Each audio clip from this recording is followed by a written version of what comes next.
What's up, Kyle's Garage viewers? I just want to make a quick update because I have not been doing very good getting actual videos out, I don't feel like. But I've been just extremely busy, and I know that's a terrible excuse, but there it is. This is going to be an update on the Forester, because I don't talk about the Forester much, but the next episode has to do in great part with the Forester. If you can see, yep, you can probably see one wheel back there. Well, have to stay tuned to find out what that episode's all about. But no, today something crazy happened on the Forester, so I thought I'd just make a quick update on that. Yeah, so I had, if you look back all the way, I don't know what episode it is, it was one of the tutorial episodes on plugging a tire. Well, that tire ended up getting a slow leak through that plug, and it went flat today, so that was cool. It wasn't dangerous or anything, it just went low slowly, and I knew it was flat. But pull off the side of the road, put the space saver spare on the little donut, and then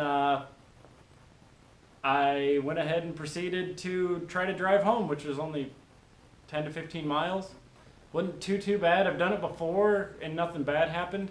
I don't know what the deal was today though. It started making some horrible noises, screeching noises, and almost vibrating, and just a lot of, it just felt bad, and I've never felt that before. So ended up going ahead and limping it home the best I could. By the time I got home and backed it in the garage, I knew something was wrong. It felt like everything was binding up, just everything binding up. So brought it in the garage, and I went to just touch the differential, and I ended up burning my hand on the differential. I hate you, you're stupid! I've never experienced this. So it was eye-opening, but I ended up pulling it in the garage, like I said, and very hot. So decided to go ahead and just drain the oil out, and they have really big plugs on a Subaru, so I could see in there really well.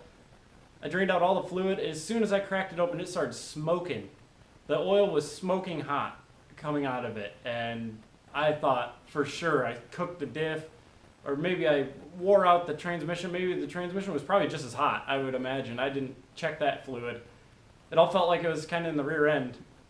But put new fluid in it, replugged the tire with double plugs. Whoa, that's probably scary. I do not suggest that, but I am trying it. So there's that. But yeah, so that's what's been going on with the Forester. Trying to get a new set of wheels and tires on it. Well, guess cat's out of the bag now. Wheels. But the car needs new tires. Very badly. But I thought I'd hit you guys with a quick, just me talking, updating you on the Forester. You're going to see it in the next episode for sure. But yeah, thanks for at least stopping by and checking out this update. It's not really bad news or anything. Everything was good. I put new fluid in it, and it seemed to be fine. After the new tire and everything went right back to normal. Wasn't binding, wasn't screeching, wasn't doing anything weird, but the sound was definitely scary. But I've got an extra transmission and differential for that car if anything were to go wrong. You might be able to see it. No, there's no way you can see it. But it's underneath that bench over there. But yeah, stay tuned, guys. Take care, and I'll see you next time.